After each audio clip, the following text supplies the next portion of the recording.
नमस्कार मंडळी, तुम्हा सर्वांचं नवीन एका व्हिडिओमध्ये खूप खूप स्वागत आहे। आता तुम्ही म्हणाल तुपामध्ये गहू टाकून ही कुठली रेसिपी, पण ही रेसिपी अतिशय पौष्टिक आणि पारंपरिक आहे बरे का। व्हिडिओ मात्र कुठेही स्किप न करता शेवटपर्यंत बघा, म्हणजे तुम्हाला सुद्धा समजेल ही कुठली रेसिपी आहे। चला तर वेळ न करता आजच्या व्हिडिओला सुरुवात करूया। सुरुवातीला बघा, आजच्या रेसिपीसाठी आपल्याला हवेत गहू। तर इथं ना 1 कप इतके गहू घेतलेत। रोज जो आपण चपातीसाठी वापरतो ना तोच इथं मी गहू घेतलेला आहे। आता शक्यतो करून जर तुम्हाला जो म्हणतात ना खपली गहू जर तुमच्याकडे असेल ना तर अतिउत्तमच बरं का। म्हणजे त्याच्यामध्ये ना जास्त चिकनाई, जास्त तो ताकदीचा गहू असतो, तर तो शक्यतो करून तोच गहू वापरा। पण आता माझ्याकडे घरामध्ये हाच गहू होता ना, म्हणून मी इथे हाच गहू घेतला। आता गहू ना छान निवडून घेतला, पाकडून घेतला। बघा त्याच्यामधला कचरा आहे तो पुढे येतो, तो फुंकर मारली ना तर निघून जातो। आता इथं मी हा काही गहू धुवून घेतलेला नाही, छान कपड्याने पुसून घेतला। तुम्हाला हवं तर गहू तुम्ही धुवून उन्हामध्ये सुकवून घेतला तरी सुद्धा चालेल। कोणत्याही प्रकारचा तुम्ही गहू घेऊ शकता, पण सर्वात उत्तम म्हणायला गेलात तर तो आपला खपली गहू आहे। जर अशी लालसर असतो आणि जसं आपला बासमती तांदूळ असतो का नाही तसा तो दिसायला असतो बरं का। कुठेही मिळाला तर तो तुम्ही आवश्यक वापरा। आता बघा 1 कप इतके आपले हे गहू छान निवडून स्वच्छ झालेत। आता चला आपण गॅसकडे वळू। तर गॅसवरती बघा कढई ठेवली आणि 1 वाटी इतके मखाने घेतले। आता मखाना ना हलकासा भाजून घेऊयात, म्हणजे आपण मिक्सरला बारीक याची पावडर करून घेणार आहोत ना, मग असा भाजल्यामुळे ना छान तो कुरकुरीत होतो। त्याच्यामुळे ना असा हलका भाजून घेऊयात आपण। आता भाजलेला मखाना आहे ना तो बाजूला आपण एका डिशमध्ये परत काढून घेऊयात। आणि त्याच कढईमध्ये बघा, आता बघा थोडेसे इथं काजू बदाम सुद्धा घेतलेले आहेत। अगदी नाही वापरलात तरी सुद्धा चालेल। आता काजू बदामच्या ऐवजी तुम्हाला आणखी कुठले ड्रायफ्रूट वापरायचे असतील ते वापरू शकता, जसं की पिस्ता, मगजबी हे सुद्धा भाजून थोडेसे घेतलात ना तरी सुद्धा चालेल। आता काजू बदाम हलके डाग पडूसपर्यंत भाजले का एका वाटीमध्ये परत काढून घेऊयात। आणि त्याच कढईमध्ये बघा थोडंसं ना सुकं खोबरं घेतलेलं आहे, अर्धी वाटी इतकं खिसलेलं घेतलेलं आहे। अगदी तुम्ही छोटे छोटे तुकडे करून घेतलात तरी सुद्धा चालेल। हलकंसं थोडंसं खोबरं नाही हे भाजून घ्यायचं, म्हणजे कसं हे आपला जो पदार्थ आहे जास्त दिवस टिकला ना तर खराब होत नाही। त्याच्यामुळे ना थोडंसं खोबरं हे भाजून घ्यायचं। आता त्याच कढईमध्ये बघा इथं घरगुती पद्धतीतलं जे तूप आहे ना 3 चमचे इतकं घेतलेलं आहे। अगदी तुम्ही ह्याच्याऐवजी डालडा घेऊ शकता, तेल वापरलात तरी सुद्धा चालेल, पण चवमध्ये मात्र फरक पडतो बरं का। आता हे तुम्हाला पुढे कळेलच। आता आपलं जे तूप आहे हलकं गरम झालं की आपण छान स्वच्छ केलेले जे गहू होते का नाही आपले, ते संपूर्ण इथं घालून घेणार आहोत। आता गहू छान तडतड उडूसपर्यंत आणि गव्हाचा रंग बदलूसपर्यंत ना आपल्याला हे गहू ना ह्या तुपामध्ये तळून घ्यायचे आहेत। तुम्हाला बघा आत्तापर्यंत आज आपण कुठली रेसिपी करत आहोत हे नव्हतं सांगितलं, तर आज ना आपण पारंपरिक पद्धतीत केले जाणारे ना गहूचे लाडू करणार आहोत। अतिशय पौष्टिक होतात, शिवाय ना आपल्याला कमजोरी किंवा रक्ताची कमतरता, थकान असं वाटत असेल ना तर रोज एक लाडू खा, खूप फायदा होणार बरं का तुम्हाला। आता बघा ह्या गव्हाचा रंग बदललेला आहे, गहू छान तडतड उडायला लागले की आता आपण हे काढून घेऊयात। ह्या टाईपचे गहू भाजून घ्यायचे आहेत बरं का, म्हणजे ना त्याचे हा कुडकुडीत असे होतात। आता आपल्याला गॅस इथं बंद करून एका डिशमध्ये असे काढून घ्यायचे आहेत आणि पसरून घ्यायचे आहेत बघा, म्हणजे ना हा गहू लवकर थंड होतो। आता फॅन खाली ही डिश ठेवणार आहे, म्हणजे ना लवकर गहू आपला थंड होईल। आता बघा मिक्सरचं भांडं घेतलंय आणि त्याच्यामध्ये जे भाजून घेतलेले मखाने होते का नाही त्याची पावडर करून घेणार आहोत। तयार केलेली मखान्याची पावडर ना एका भांड्यामध्ये काढून घेऊयात। आता त्याच मिक्सरच्या भांड्यामध्ये बघा काजू आणि बदाम आहेत ना ते सुद्धा आपण ना असे भरड वाटून घेणार आहोत। आता जे काजूचे तुकडा घेतला होता ना मी, तर वाटायला गेले तर खूप ह्याची पावडर होईल, म्हणून नाही तर मी काजूचे थोडेसे असे तुकडे करत आहे बघा। म्हणजे कसं आपण ही गहूचे लाडू करत आहोत, मग हाताने ते दाताखाली आले काजू बदाम ते खायला छान लागतील, म्हणून इथं मी काजूचे तुकडे केलेत। आणि शिवाय जे बदाम होते ना ते थोडेसे मिक्सरला बारीक करून भरड अशी याची पावडर करून घेतले बघा। हे आहे ना जरा बाजूला ठेवूयात। तोपर्यंत बघा आपण जे गहू भाजून थंड करायला ठेवले होते बघा, ते छान प्रकारे थंड झालेत। पूर्णपणे आपल्याला थंड करून घ्यायचे आहेत, मगच मिक्सरला आपण हे वाटून घेणार आहोत।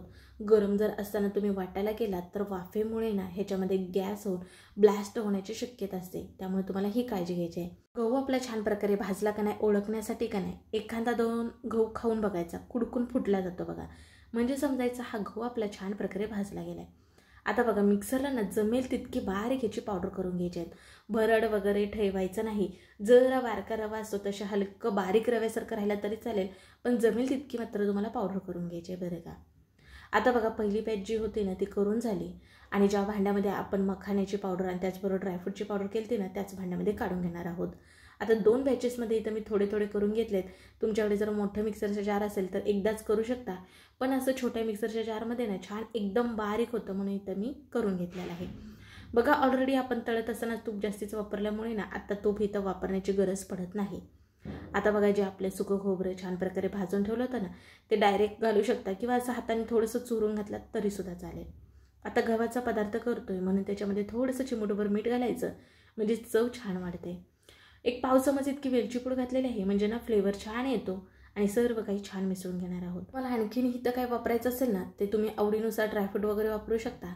जसं की खारीक पावडर तुम्ही इथं वापरू शकता. त्याचबरोबर काळे मनुके, पिवळे जे मनुके असतात ते बारीक चिरून इथं वापरलात, पण भाजून वापरायचे आहेत बरं का. म्हणजेच तुम्ही तुमच्या आवडीनुसार घालू शकता. आता इथं बघा पॅन घेतलाय आणि बारीक चिरून घेतलेला असा काळसर जो आपला केमिकल युक्त असतो ना, तो 1/4 कप इतका गूळ घेतलाय. तुम्ही 1 कप घेतलात तरीसुद्धा चालेल, पण 1 कप गहू होते त्याच्यासाठी मी 1/4 कप इतका गूळ घेतलेला आहे. आता याच्यामध्ये पाणी बघा 1 पाव कप इतकंच घातलेलं आहे, जास्तीचं पाणी बिलकुलसुद्धा घालायचं नाही.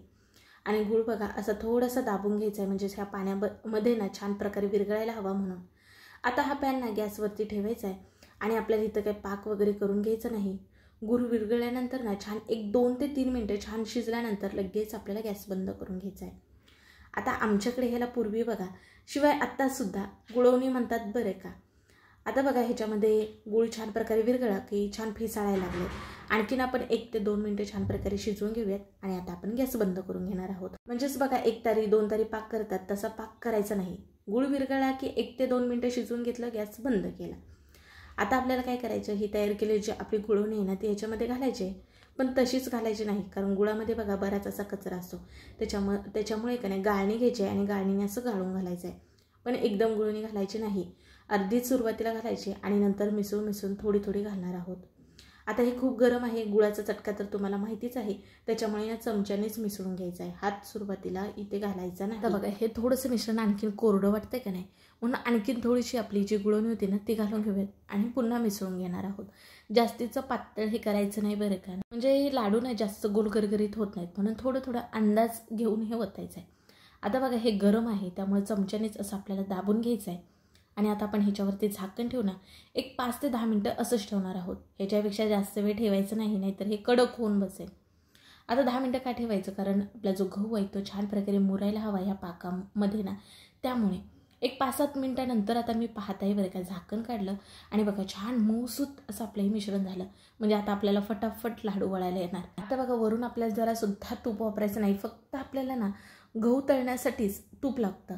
ते सुद्धा 1 ते 2 चमच्यामध्ये सुद्धा तुम्ही गहू हा तळून घेऊ शकता तुपामध्ये.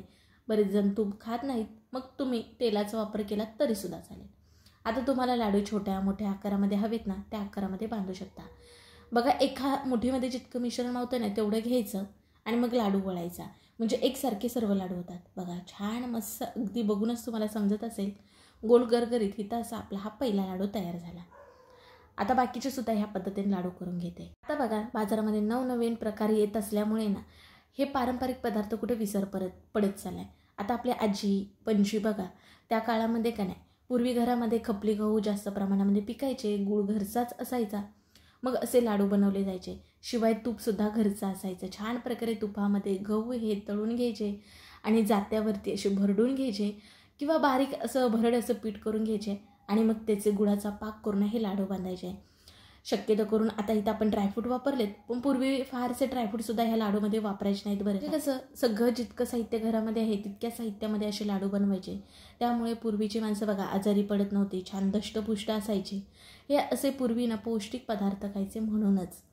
आता बघा मुलं आजारी पडतात, आपल्याला सुद्धा थकवा येतो, मग तुम्ही असे लाडू बनवून ठेवू शकता.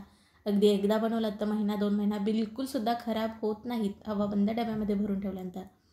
लाडू सर्व इथं करून घेतलेत. आता लाडू मोडल्यानंतर तुम्हाला अंदाज आलाच असेल किती छान मऊसूत झालेत. नक्कीच करून बघा. व्हिडिओ जरा सुद्धा आवडला तर लाईक करा आणि हो असेच छान व्हिडिओ पाहण्यासाठी चॅनलला सबस्क्राईब करा, शेअर करा बरं का मित्रमैत्रिणी परिवारामध्ये, म्हणजे ते सुद्धा करून पाहतील. चला मग पुन्हा भेटू अशा नवीन एका रेसिपीमध्ये.